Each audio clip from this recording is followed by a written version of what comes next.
I kind of did not understand the beat selling game. I thought it was crazy that people were selling beats for $30, and I thought no one could ever make money just doing a beat for $30. But then I realized tons of producers actually was able to build a name and build a brand off of that. And now, whether they're still selling beats and making a killing, or they've moved into something else, you know, they've really prospered from that.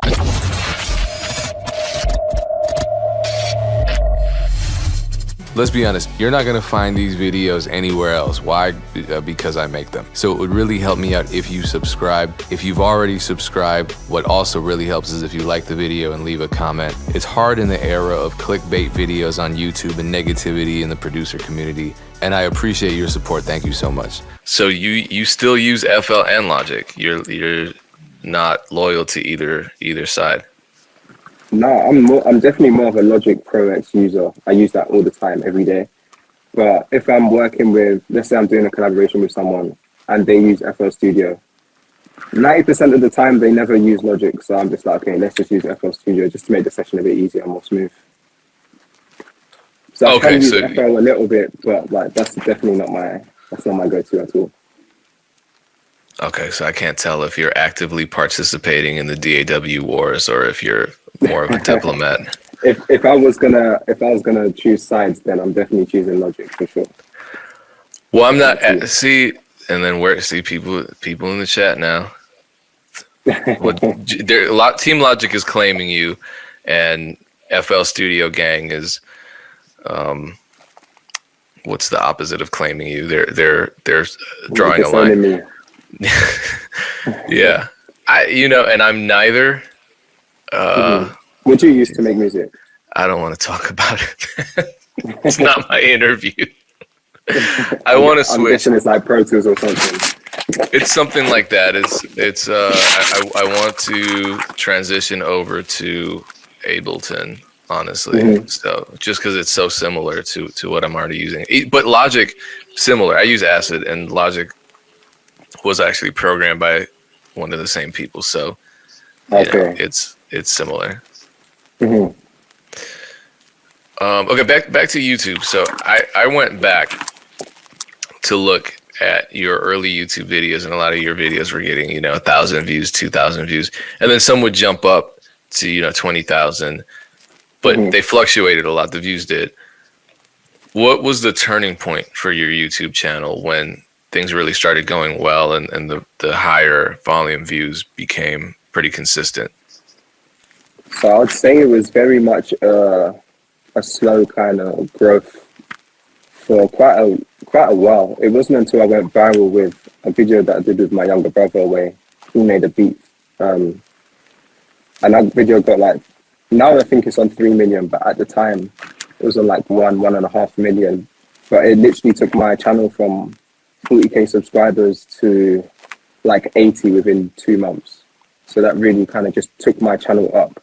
And then from there, the growth was really quick because all those viewers that came in from that video went back and they saw my old videos. Plus, I was continuing to upload new ones. So it kind of just continued to keep on growing my viewership over time. But up until that point, it was just, very steady growth. One here might hit and do well, but just very, very steady, just consistent growth. What do you think was special about that video? Honestly, maybe people just like the interaction between me and my brother because we've done other videos now since then, and they seem to do well. So I think it's just the vibe or the connection maybe we show on camera, to be honest. Because I don't necessarily feel like that video was great. To be honest, I was going to scrap that video when I was editing it, and it was one of the few videos that I just wasn't. Usually when I edit and I'm not feeling it, I kind of will put the video to the side. And I don't do it too often, but that one in particular, I felt like I'm not going to do it. I'm just going to put it to the side. But then he actually begged me to put it out, and I put it out, and luckily I did. So yeah, I think it's just a vibe thing. This is the same brother that you turned into a rapper years later, right? Yeah. Okay, so he's a tolerant sibling because he definitely is invested in the Ocean brand. Okay, so in general, generally speaking, and then also I want to make Mhm. sure that everyone in the chat, just as a reminder, everyone who's here should know, but this is interactive. So questions that you have for Ocean, they go in the chat and then they get posted and we address them. As long as there is Bufo in here, because Bufo I always asks the wild ass questions, but I ask those too. I'm an equal opportunities interviewer. But for you, what would you say the most beneficial actions you took to really build your YouTube producer brand were? Honestly, it's gonna sound boring, but it's really just consistency. I mean, I've been dropping videos. At the moment it's one a week, but there was a time when I was doing 2, 3 videos a week, every single week, like non-stop. And I feel like just the accumulation of videos over that time has just helped to build everything up. I've got like maybe four, no, I think maybe closer to 500 videos, if not 500 videos out now. And I think it's just consistency over time, honestly. And then, of course, just progressively getting better, making better content, all that kind of stuff. But I think the key thing was just consistency over time.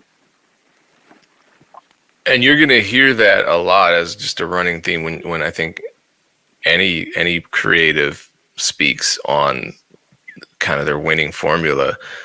Mm-hmm. Beats too, not just content, but that's a lot of content to be creating, especially at the beginning when the reward is so low. I mean, obviously now it's your source of income, I'm assuming. So there's another incentive.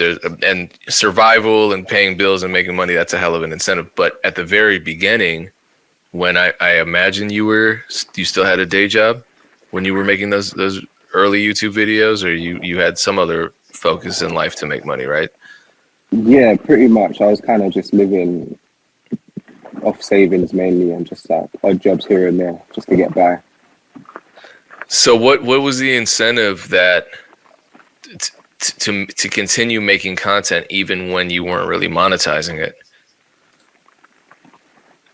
Just the hope that one day something could come from this, because I did see the opportunity there. Like on YouTube, I saw guys like Sharp, guys like Kyle Beats uploading content, them doing well, getting views, and I just knew that okay, if I keep on doing this, something could happen. It might not be me blowing up and getting 1 million views and 20 placements in a year, but anything could happen. So it made sense. But I also feel like not every time you do something, there has to be the reward at the end, or you have to see the reward at the end anyway. Sometimes you just have to put in the work and kind of have the faith that the process will take you somewhere better than you are now. And I knew, like, I didn't really have nothing going on really before the music stuff that I could say, yeah, I would do that for 10 years for the rest of my life. But with this music thing, I knew I could do it for 10 years. Even if I was still at that point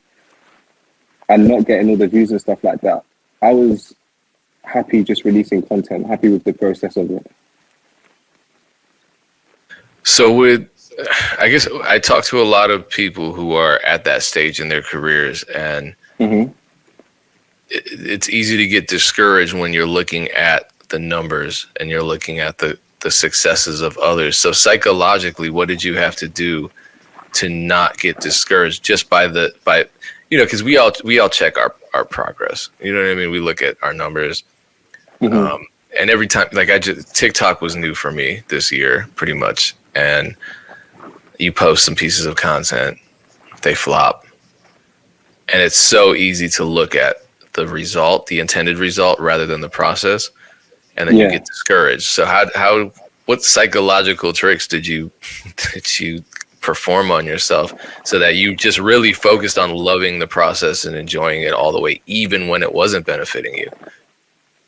I mean, honestly, the examples of people succeeding was kind of enough encouragement to keep on going. And I don't know, I just always had some sort of faith that something could happen. That's as simple as I could put it, really. Like, it wasn't anything special or me having to psych myself up to keep on going. It's just like, work needs to be done today. I don't really care how I feel. Let's get the work done. It's just discipline, really, to keep yourself on track to to what you want to achieve. And yeah, for me, I just knew that just keep on putting in the work, keep your head down, keep putting in the work, keep putting out the content. Something will happen, and that was it. So we already have a Logic Gang question. What are your favorite Logic Pro stock sounds? That's a good question. I don't really use a lot of like stock VSTs or anything like that. I do use the stock effects, like the delay, the reverbs. Um, the sampler is decent. That's about it though.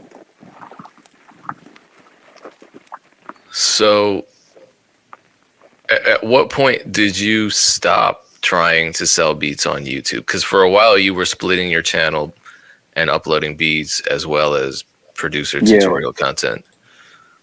I just realized that people who are watching me most of the time, I say that 90% of the time, were producers, so they're not going to buy beats. So it just didn't make sense to keep pushing my beats.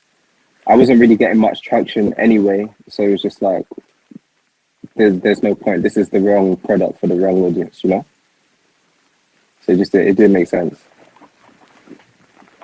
So I want to go back to something you said that resonated with me. You it sounds like you just quit your job before you were really making any money off of YouTube or just your music career in general, which Hmm. takes a lot of faith. And to a lot of us, that seems a little risky, not a little risky, very risky and dangerous. What led up to that decision to quit your job, and how did that whole process look like when you just went all the way into a career that you really didn't have necessarily much of a plan for? Yeah. So before I was doing music stuff, I was kind of dabbling in like random internet marketing stuff. Like I was just trying to make money online. I was doing email marketing for people, building people's sales page, Facebook ads, all this like random shit. And I wasn't loving it. I had this one gig where I was just building people's sales pages, and it was decent money. I was working from home, and I was able to like travel and stuff. But it was just so, I don't know. I don't know about you, but personally, like I've always hated having a boss and having people like delegating tasks to me. I don't know why. It's just something I never really enjoyed, and I hated it. And it was just like I can keep on doing this and make okay money, but I'm just going to be miserable. So it just made sense. At the time, it just made sense for me to just jump all in, because if I gave the content and YouTube 100% of my time, then that's like 100% effort on that. And if you put 100% into something and giving it everything that you can, then the chances of it succeeding just increases. Where if I was doing it half-heartedly and had a job on the side that I wasn't really enjoying, I don't know, I just felt like it wouldn't flow well for me personally. And luckily, like when I was doing it, I didn't really have too much responsibilities. It was just me looking after myself, so I can take that risk. I don't like have any kids. I don't think I was in a relationship then, but like that was just a minor thing. Like it wasn't like a marriage or something. Well, I hope You they're have to not pay watching, mortgage and whoever shit. that person was. I hope they're not watching. Nah, it is what it is. But like there was no mortgage or anything like that, or so I didn't really have like core responsibilities apart from like as long as I eat and I can sleep, then my necessities are covered, my base level is covered. Then let's just give this 100%, if that makes sense. Yeah. And you were probably pretty young back then too. So yeah, I mean, some people start having kids and getting married and get going into debt young too. So I don't want to act like age is the biggest factor, but it is one factor. So considering this Yeah. as a good question, I was going to ask something similar. So I'll follow up with that. How important do you think it is for a producer to show themselves and be personable through their content, especially since you already talked about your relationship with your brother, the way you broadcast it, that helped you grow your brand because people like seeing the Mhm. interaction. They like seeing the relationship between you and him. Um, I think it can be important because it's a good way to just get your face out there and be known. But I don't necessarily think it's for everybody. I don't feel like every producer wants to be on camera. And so if that's not you and you're not going to be comfortable on camera, or, you know, you're going to feel awkward on it, and, you know, you might make one video and you don't like it, and someone's telling you, yeah, you should put out content, but that's not you in the core, and you can't see yourself doing that for 5, 10 years, then maybe there's another way. You know, I see other producers winning in other ways, like maybe just putting out really, really quality music, like really quality samples, and they build their brand that way. And they're kind of more mysterious behind the scenes. People don't maybe not know their face and that, but because their work is just quality, they're building a brand that way.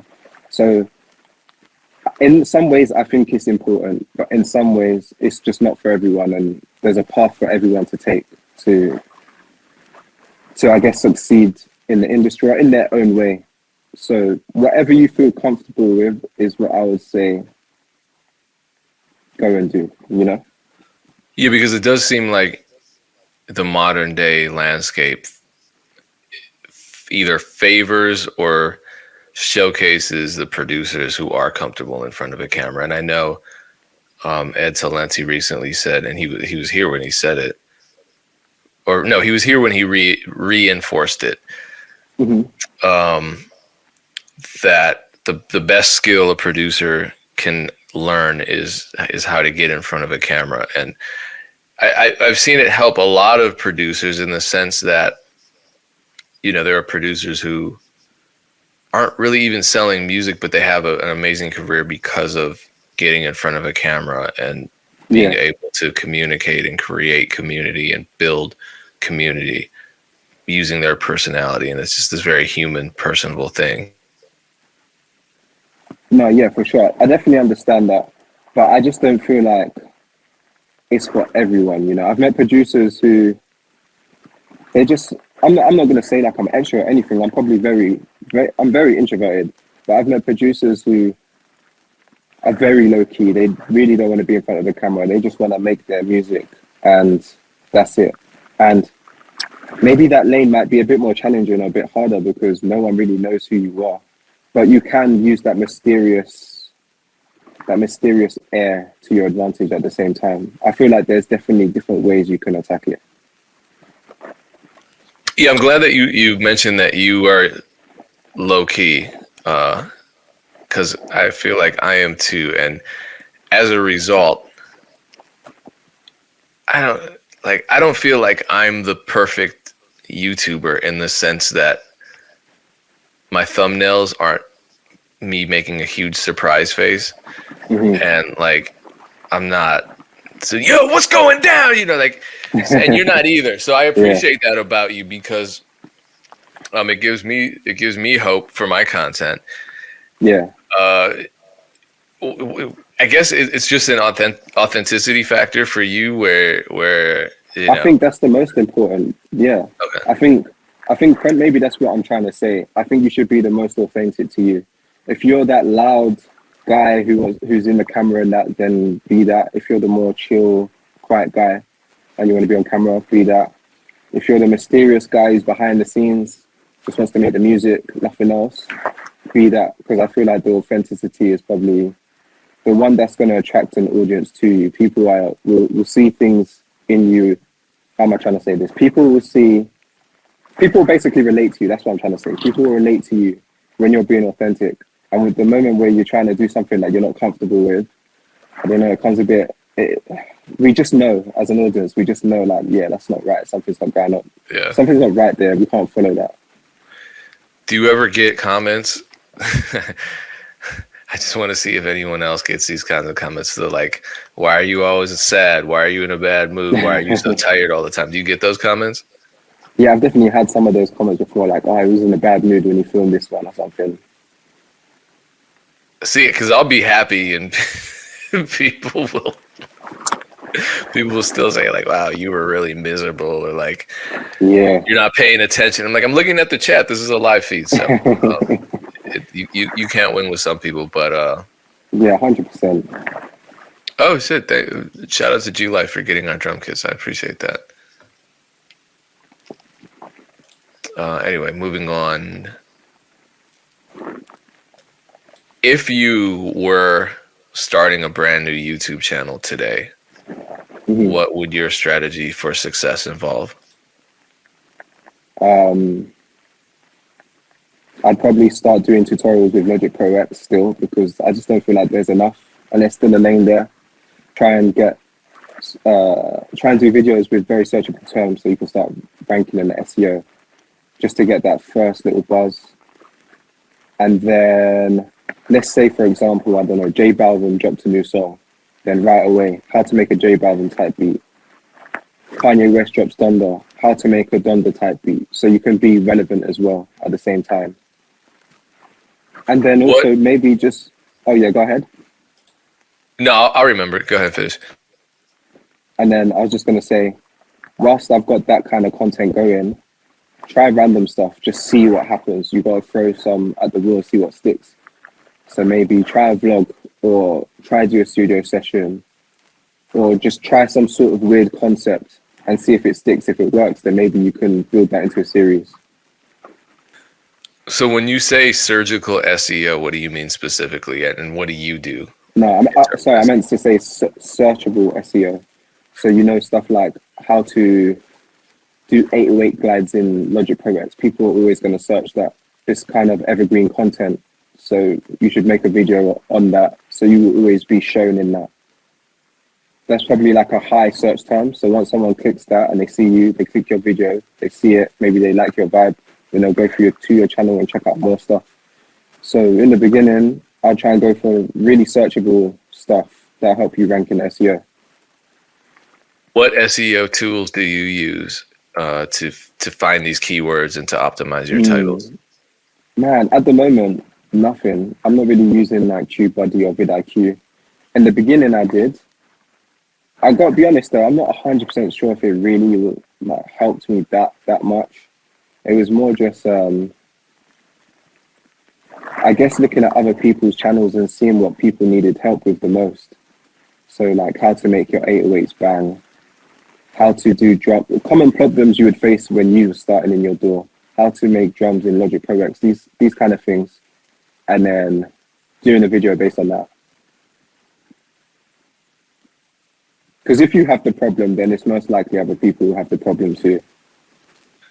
Yeah, and that's a good point. Because you know, a lot of producers, I think, with regard to their own apprehensions about creating YouTube content, they think either one, their personalities aren't big enough, and so then they might start convincing themselves that they want to be, you know, the background players. They want to be low Hmm. key. They don't want the spotlight, and some people really don't. But I think a lot of people are scared to put themselves out there. Hmm. But then also a lot of them just don't think they have content that would be appealing to their audience, and so they I just mean, never. you just never know. You honestly just never, you never know what could bang. I seen, for example, a producer called Kabali. He literally just filmed himself making a sample layer by layer, and that shit kind of just popped off out of nowhere. And now it's got like hundreds of thousands of views. So you just don't know sometimes. You have to just put it out there and see what happens. What's his name? Kabali. Is he the guy that just it looks like he's in a empty room with like a banquet table or something, like a fold up table, and he just makes a sample. He doesn't Yeah, even say anything, I think that's the one. and then he gives away the sample at the end. Yeah. Okay, yeah, I've definitely, because the samples are crazy. I definitely just saw that, downloaded the sample, and Hmm. he didn't put any terms, but I just cut him in on BeatStars 50/50 because I assume that's what the right thing to do would be. Yeah. But it was a dope sample, and the videos, yeah, I saw that. The videos were cool, and you're right, his channel was brand new. It was just an interesting thing to watch, and not in the way Yeah. that you expect, because he's not in this camera screaming, you know, this is how you get your 808s crazy. Trust me on this, Yeah. no cap. And he wasn't like, I don't know what DAW he was using. It wasn't DAW specific either. He was just doing something cool. He was just vibing. And Yeah. that's what I mean. Like that's why I say like almost anything can work. You just need to try it and see what sticks. because that's just one example. But I mean, you've got guys on TikTok who just flipping. Have you heard this song before? I flipped it into this, bang, 1 million views. Like you just don't know. You have to just put content out there and see what happens. Here's an interesting question. Consiglius wants to know, and I would extend this to just content types too. But is there anything that you think is going to be a trending concept, topic, keyword in the coming months or year? That's a good question. Man, honestly, I'm not too sure, you know. I'm not too sure what would be like the next big thing or anything like that. Then let's talk about saturation then, because that's another thing that I hear all the time, and especially with YouTube content, especially with beats, but also just with content creation in general. So like I use Nevaeh wants to know, it's an interesting name, if there's space for another drill producer on YouTube. And I think that speaks to a larger concept of saturation that producers often feel like is pushing them out of the game. Man, see, okay, this question is kind of strange to me in a way, because I understand, like, yeah, people think, oh, they're too late to join the party, whatnot. But at the same time, like, you got to think that there's only you. Like, there's only one you. You can come in and add your own unique source and create your own lane. And that hasn't been saturated yet. It doesn't even exist. Do you know what I'm trying to say? So I feel like the saturation thing, if you're just adding for the sake of adding, you've not put in no uniqueness or no twist, or just your flavor on it, then maybe, okay, it's saturated. But if you're coming in and you're doing your own thing, it doesn't even have to be your own thing. You don't have to reinvent the wheel. You just gotta make it yours. You can do a drill tutorial, but just make it yours. Make it your kind of style. The way how you narrate, or the way how you show how to make a drill beat is maybe a bit different than how I do it. As long as you put like your unique touch, saturation will never be a problem. There'll be almost no competition, because you're you and I'm me. Do you know what I'm trying to say? Yeah, I mean, when you started doing the drill tutorials and walkthroughs and all that, there were other producers doing it as well, right? There was probably a lot less, I guess, competition in terms of other people doing it. But I mean, now there's tons and tons of drill tutorials, but you still see the random one take off or pop off that maybe it's a producer you haven't heard of before. But he's given it his own spin. Maybe he done his 808s glides a little bit differently, or he added in a different sound for the counter snare. You know what I'm trying to say? Like, as long as you zig a little bit when everyone's zagging, you'll be fine. I wouldn't worry. I wouldn't think, oh, I'm not going to do this now because it's saturated. I don't know. I don't see it as black and white as that. It's not like selling fidget spinners where everyone's selling fidget spinners and you can't get in now. I feel like with the content stuff and with your brand, it's just a little bit different. That's interesting. The fidget, I haven't thought of fidget spinners in a while. I don't know I don't know if you want to address this. There are a lot of people now expressing their frustrations with YouTube or just not finding success. I personally, like, when someone starts talking about, they've tried everything. I don't tell me what you think. In my experience, when someone says they've tried everything, even when I start saying it to myself, I have to stop myself and be like, you didn't try everything. Yeah. Because like someone will say, I tried YouTube. I'm like, how many videos did you upload? I did 1 or 2 a week, 3 a week. Did you do 5 a week? No. Okay, well, then you didn't try everything. Or did you split test your thumbnails? What is that? Okay, you didn't try that. You've been on TikTok for 2 years. How many times a week did you go live? I feel like there's always something more to try. There are virtually endless options for you to try. So when someone expresses to you that they're frustrated and it feels like they're not getting anywhere, Mm-hmm. what do you tell them? No, don't get me wrong. I feel like YouTube is tough, and especially it comes in waves. Some days or some weeks where your views are up and you're flying and you think, yeah, I can't miss. I'm that guy. And then the next month, everything is dying and you're like, damn, I'm going to fall off. This is it. Like, I had my time and it's done. It's up and down, but I feel like you have to manage your emotions a little bit and just realize it is what it is. And at the same time, it can swing back in your favor again. And you have to just, I heard this great quote from a podcast somewhere, and he literally just said, you have to create through it. And I definitely agree with that. You just have to keep going. You have to keep on creating.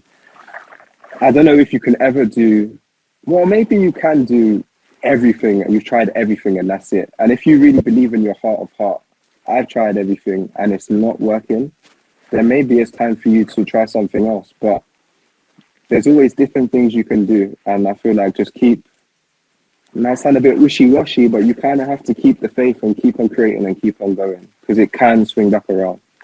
I don't know, I cling on to that faith and just, I don't know, many areas of my life, not even just music, just everything, kind of have that positive mindset.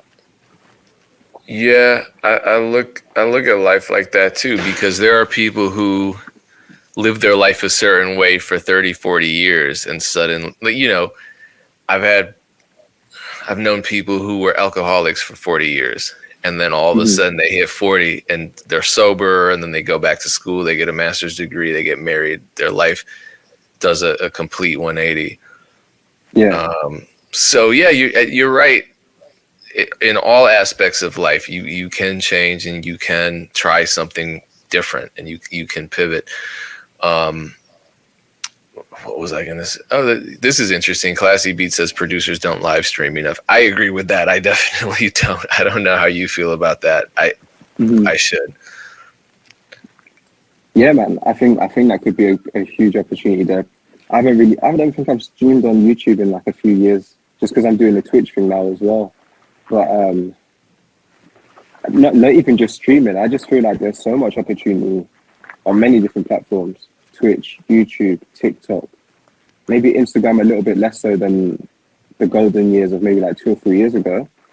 But like, there's opportunity out there for sure. And this is an interesting question. I get lowball offers by artists who want to buy exclusive rights. I do too. And I don't accept them, but that's not the end of the story for me. I Mm. think if you get discouraged by this and you end the conversation there or the possibility of a conversation, that's a major problem. When someone offers me, 200, 300, 400 for a beat that's generating thousands of dollars, I will just say honestly, I'll cancel the request, but I will. Yeah, I mean, that's a relative statement. And like Class C Beat says, this is what I would do. I would cancel it and say, hey, email me. Or send them a message directly through BeatStars and just be like, look, this is why I canceled it. This is Mm-hmm. what I would need for it to be exclusive. But here are the other options. Why don't you just get the $39.99 license and release it, since it gives you the rights to release it on all the platforms. And if it blows up, you know what I mean? Then come back and get the exclusive. You'll have the money by then. And you'll have the incentive. Both of us will. So starting conversations, I think, is really important. And for me, that's one of the biggest changes for me that I made over like the last year. Hey, that's what we do, man. Every Mondays and Thursdays, 3 p.m. That's what Music Entrepreneur Club is. I'm giving you networking advice right now. Start. Let's go. You know what? Let me shut up. Ocean, best networking advice for you. I know you network. I know Ooh, you collab like crazy. Best networking advice. What have you learned? I know you do all of this stuff. best networking advice. That's a really good question. I just like to take as much interest in the other person as possible. Try and listen to them. ask questions about what they got going on. But generally be interested in what they got going on as well, not just on some fake shit. Like I'm just asking for the sake of asking. Just be like, I don't know. I like to keep curious. Just get to learn more about them. If that makes sense. So you take a genuine curiosity in what their needs are, and then you try to provide them. Not even needs. I don't even like. It's not even like a transactional thing. Like I'm listening to what can I help them with. It's more just I'm just listening and just trying to vibe, see what you're about. You know. Okay, so then this leads into my next question, and someone else, Butter, was asking a similar question. So, did listening to your supporters and your followers express, their own, I don't know, problems, concerns, lead to or inform your development of the Elements plugin? Like, what did you notice a need in the community for that specific kind of plugin, and then you started developing it, or what was that process like? Yeah, pretty much. Because I basically reached out to my audience and was like, what could we basically, yeah, what kind of issues do you face? What kind of thing would you look for in a plugin? And I kind of packaged it and put it into one. That's how we started that one off. How long did that take? What was that process like? Linking up with programmers and testing. Yeah, that was a long one. I can't lie. That probably took. I had the idea for a very very long time, to do a plugin.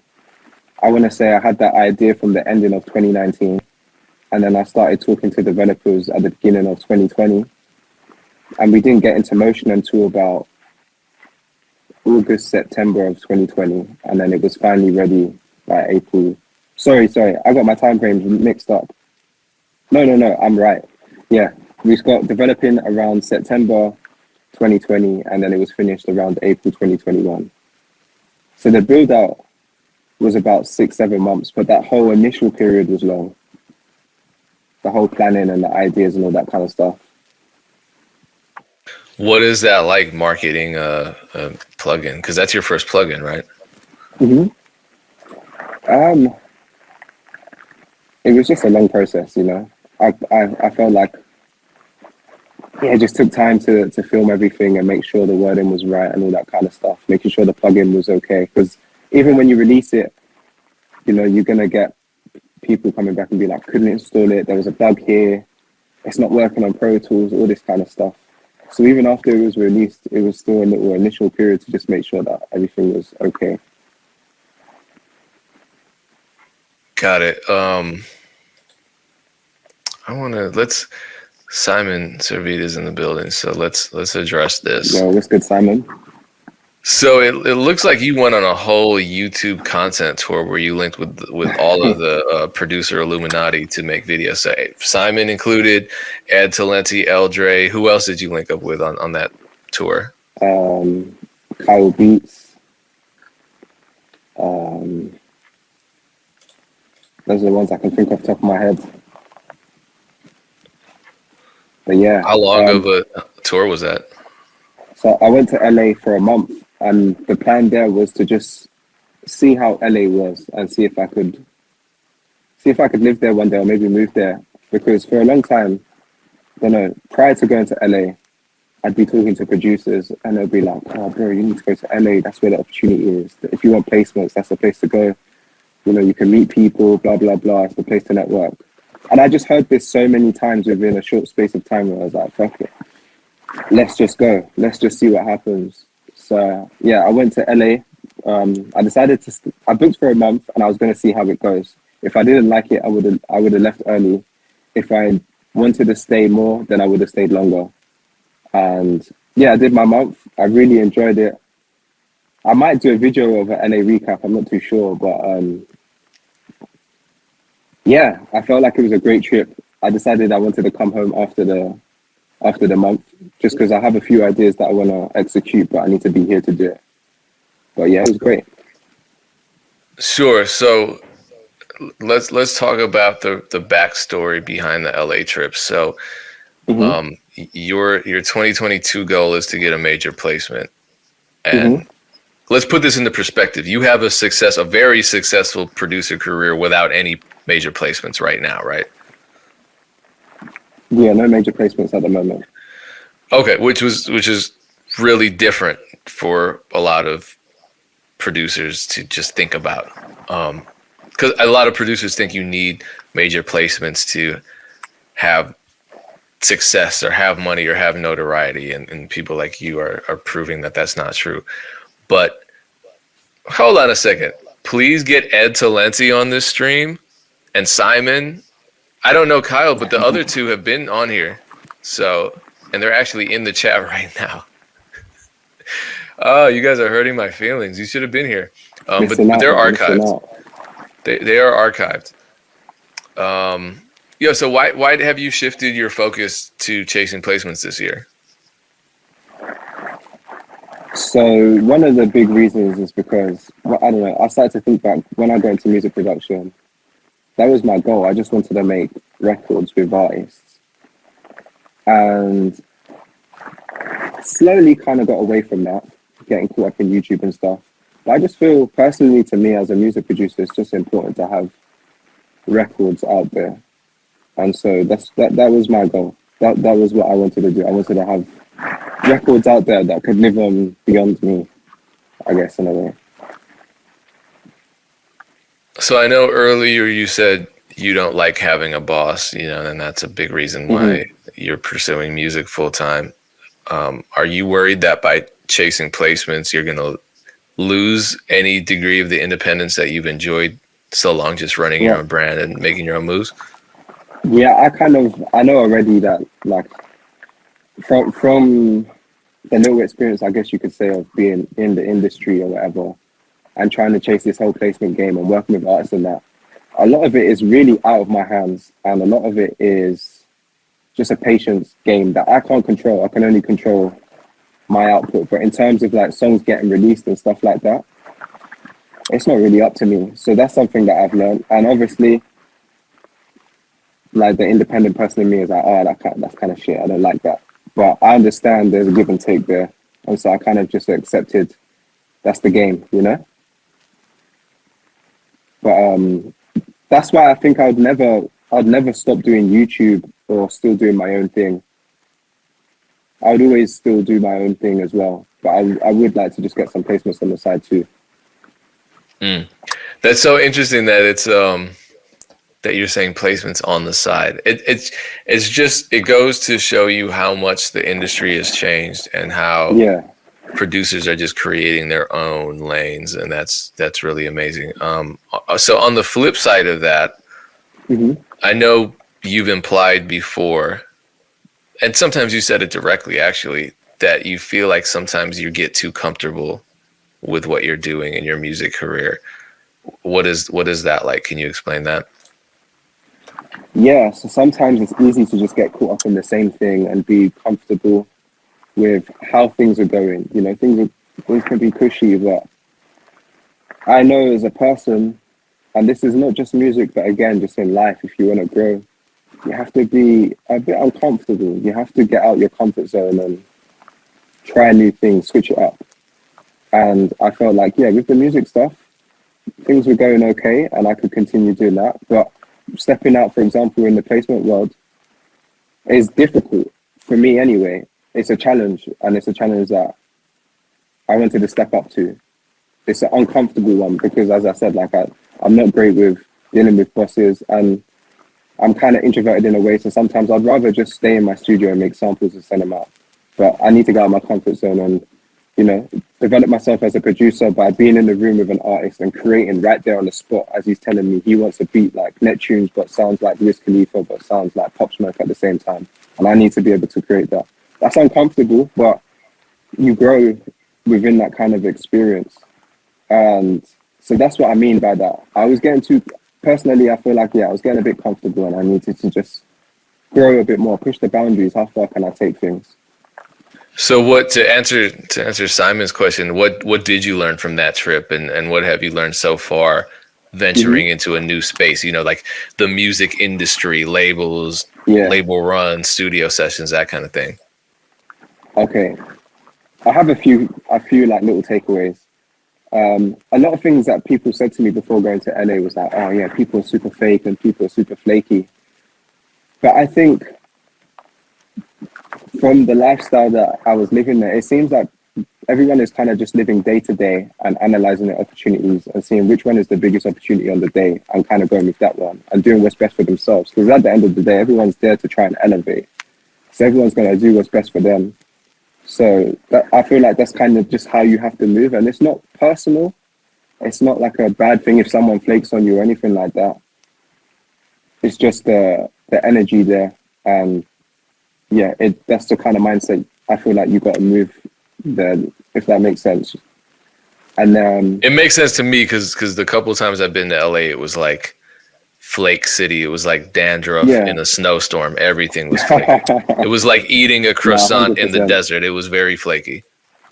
No, 100%. And I get that. I mean, obviously I've got my share of flakes as well, but I never, it's not, I understand this is just how it is in a place like that.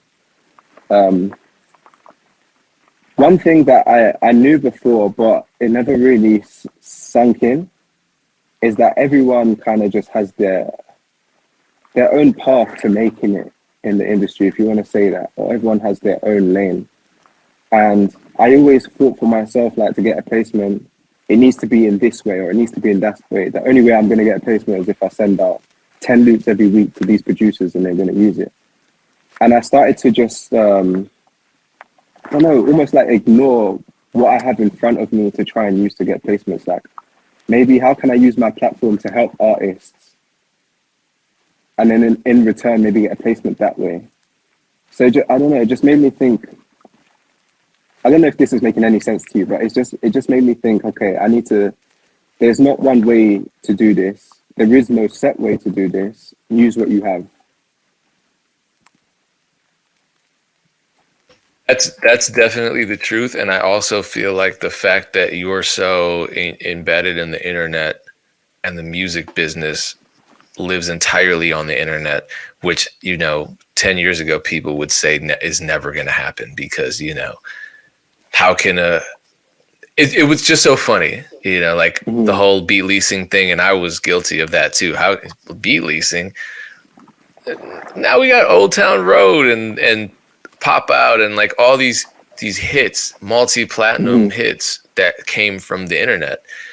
So I feel like being embedded in the internet, given that music is consumed entirely through the internet nowadays, almost with streaming and everything, it's like you can provide value and you understand the landscape. So the people that haven't resisted the internet, that have embraced it, I think are in a more powerful position to parlay their internet experience into something more industry, like a placement.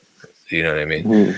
And so I think what you're saying, yeah, even though it might be chaotic because you're just kind of brainstorming and coming up with ideas, I think you're from my experience, that's entirely feasible and realistic. Damn, we're running out of time.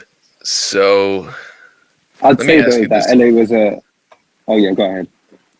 No. Let's close the LA conversation because that's important. Yeah, no, I was just gonna say that I do feel like LA is a great place for opportunities as well, and just honestly just connecting and meeting people, because you just never know what could happen. I feel like I said this a few times, but I felt like in LA for sure, I might just walk into a room and meet so and so's producer.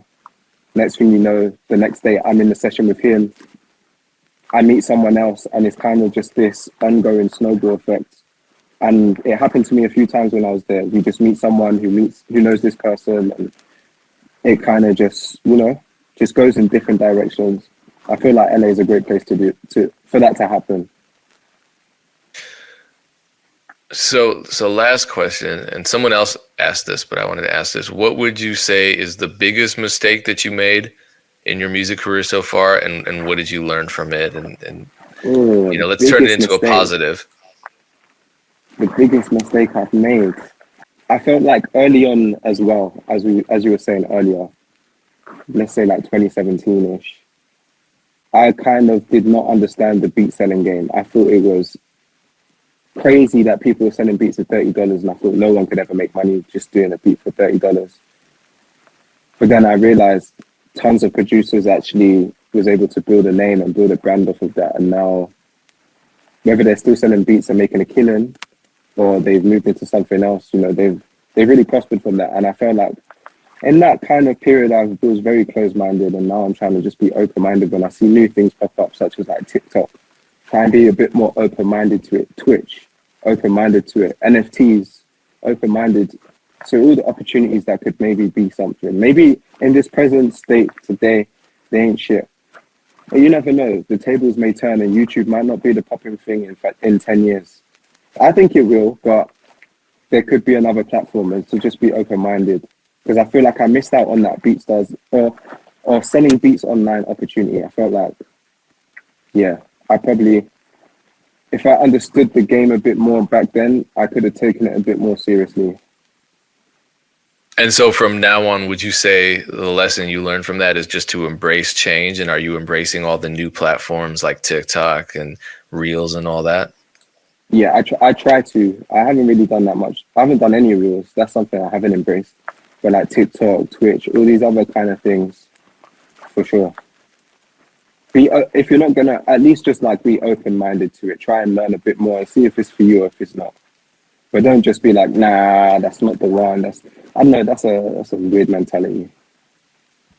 I feel like you're speaking to my soul right now because I was the same way. And, you know, thankfully, Mike Trampy and Abe saved me because I was the guy that was resisting beat leasing. Yeah. And once I realized how wrong I was to resist changes in the music producer landscape, I just kind of started embracing everything. Like if a new social media comes along, I'm going to sign up, claim my username so no one else gets DJ Payne 1, if nothing else. And then I'm going to try just to create some content. If it doesn't work, it doesn't work, right? And if the platform disappears, you know, like Vine did or something, who cares? At least I was there to experience it. Are you kind of feeling the same way? Yeah, 100%. Yeah, I'd agree with that for sure. So, oh damn, we went over time. What would be dope is if we could get like you and like Ed Talenti on here at the same time to talk about like a producer roundtable or something. That'd be cool. Yeah, if you're interested, I don't know if he's still in the chat. I think we can make that happen. People are demanding a part 2, and I still have a lot of questions left, and I don't want to take up extra time, and I also don't want BeatStars to fire me. So let's down for that. Okay, verbal commitment. You know how I do with my guests. So look forward to that. We made that happen actually when Memory was on. Cloud9 was in the chat and he said, let's do a roundtable too. So like about financial literacy and music production, which is, to my knowledge, I don't think anyone's ever done that kind of roundtable online. So it's like, hell yeah, let's do it. Ocean, man, appreciate you so much for being here today. Shout out to everyone in the chat. Hey, no, thank you for having me, man. Yeah, and I appreciate all of you. What's the website to get the new Elements plugin and all of Ocean's amazing sample packs and drum kits? Yeah, just go to prodbyocean.com or go to YouTube, type in Prod by Ocean. I'm there. prodbyocean.com. I'm putting it in the chat. Okay, I didn't mean to pin that. Appreciate everybody. Once again, Ocean, thank you so much. We'll be back same time, same place next Thursday. Dame and Aaron will be here on Monday, also at the same time. And then also you can text MEC to 844-206-7800 to be alerted every time we go live. So you won't miss something like that. So you don't have to be one of those people that logs on 30 minutes in and says, I missed everything. It's archived too, archived on BeatStars YouTube, archived on BeatStars Twitch, and it will be uploaded to my YouTube channel as well. Appreciate all of you. Peace and have an amazing weekend.